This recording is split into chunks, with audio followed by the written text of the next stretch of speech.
Good afternoon, or rather early evening. Welcome back to the Nightqueen's Lair.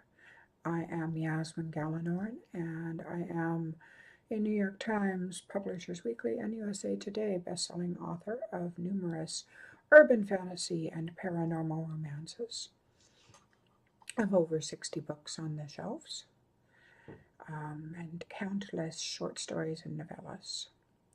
So welcome back, and for those who know me, yeah, the webcam saga continues, and I finally have some answers on it. I'm working on a jury-rigged system again tonight, and probably will be next week, but after that, hopefully things will be better, because we figured out that it was not my webcam that was causing the problem, but my computer. Yeah, and it is time for me to have a new computer, because mine is starting to fail and it was causing much havoc with the webcam.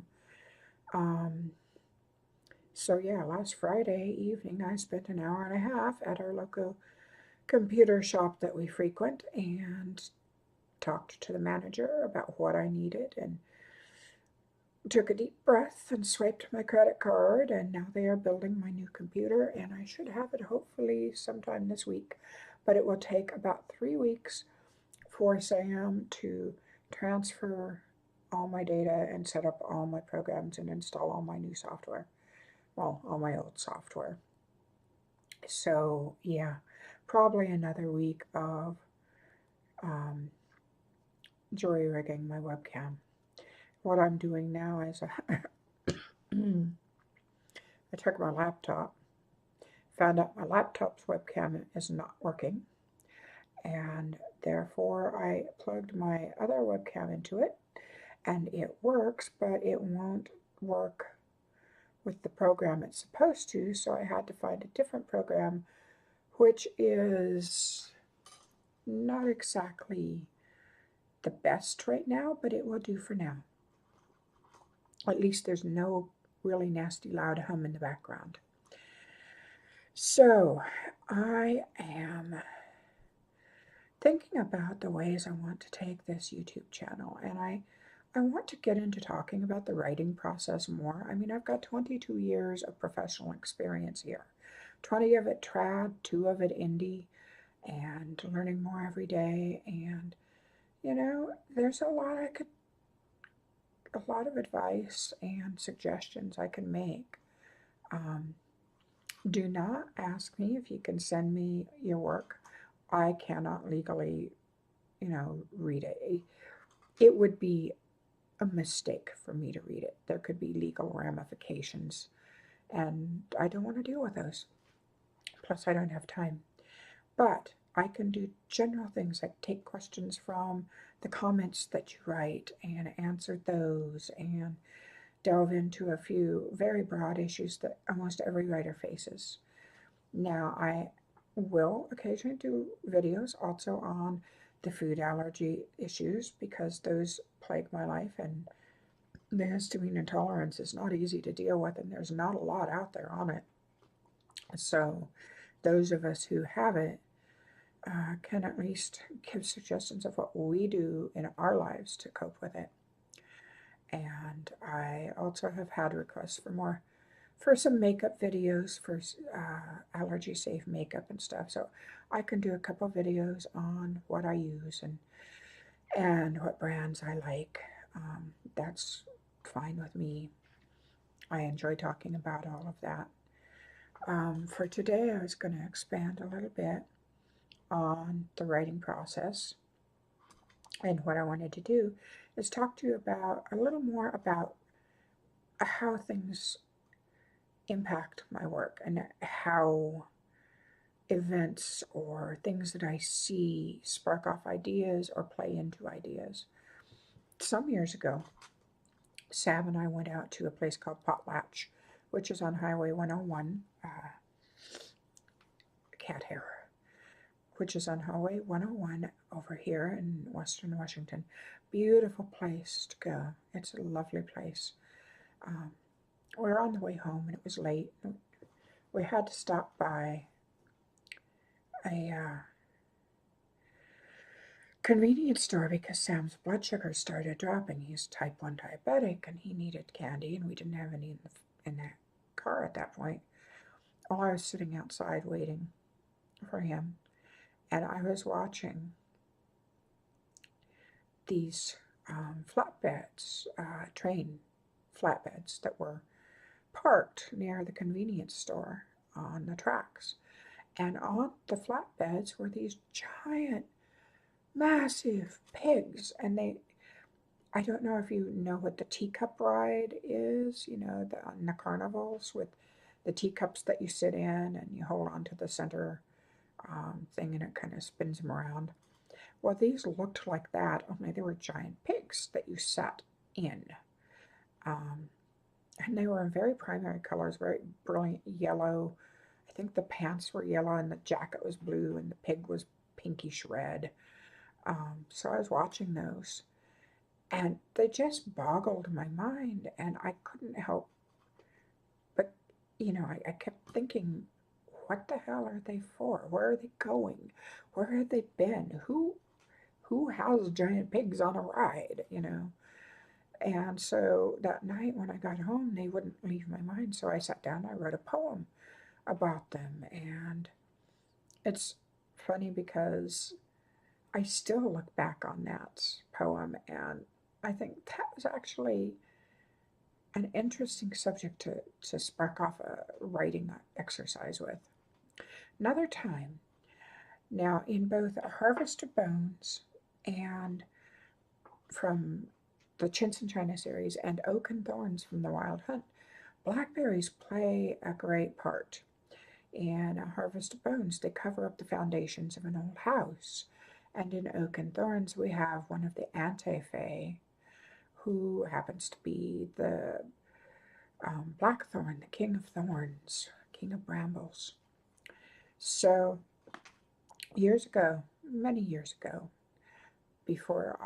long before I was published, I worked for the state of Washington, and I rode the bus to work every day and rode the bus home, and every day we'd go past this one corner lot that was covered up with blackberries.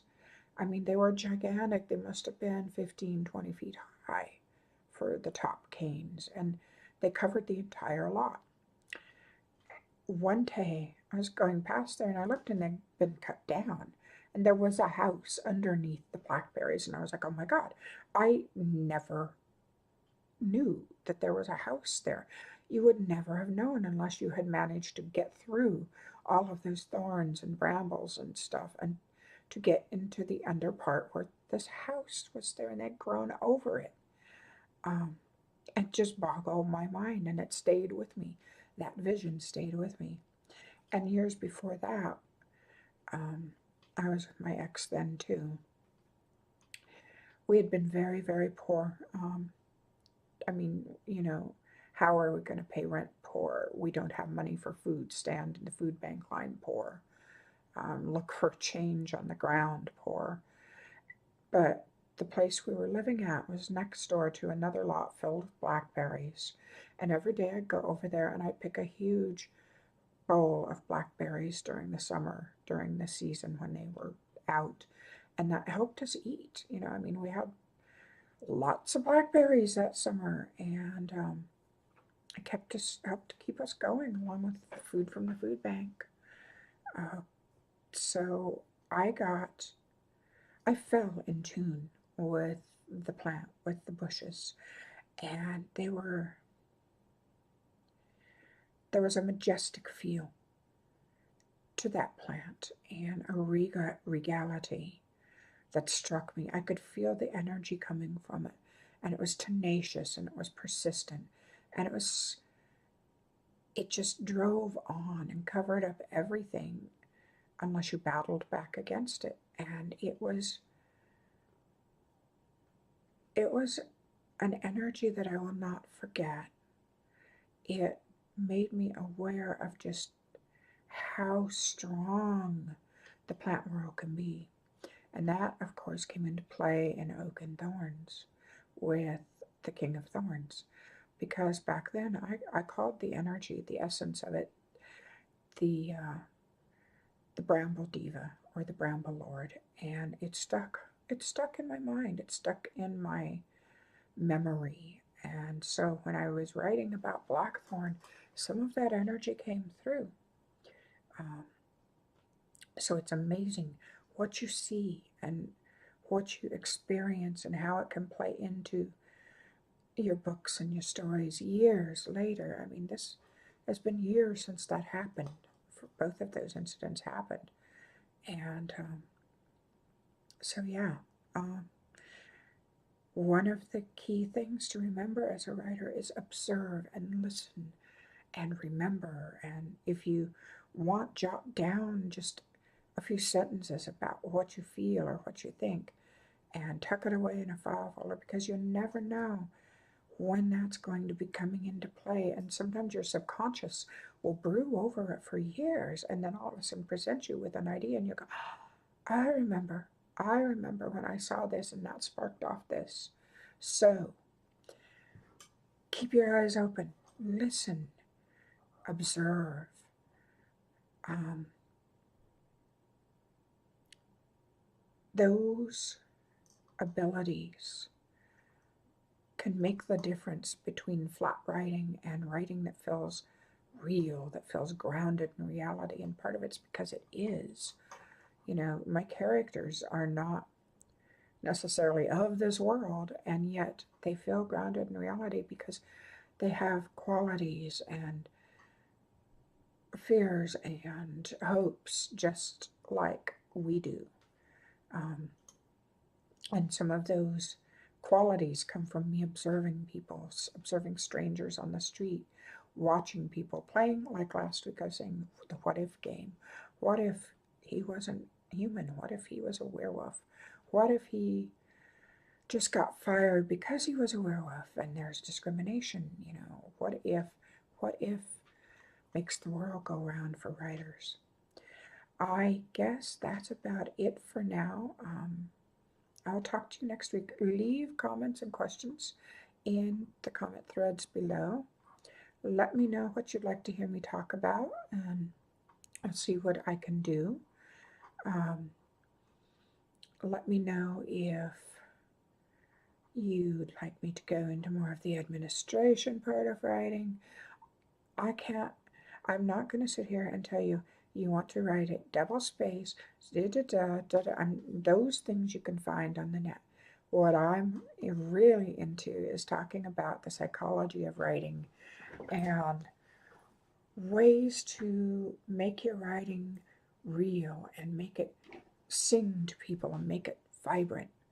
Um, Ray Bradbury taught me, his work taught me that words can sing, words can make music, and that's one of the things that I love about writing is you can make a passage just vibrate, just reverberate in somebody's heart, and you can use that in so many ways. So, you know, we'll talk more about all this as we go along, and I hope you have a wonderful week, and leave me comments and questions below. And you can ask about my books, which I'm always happy to talk about. I just am finishing up the Hallowed Hunt in the next few days, and then I will start the Silver Mist, Book 6. So the Hallowed Hunt is on pre-order now, as is Blood Bond, so you can go ahead and pre-order those. So I will talk to you again next week, and until then, have a wonderful week, and don't forget to look for the magic in life because it's all around. Bye-bye.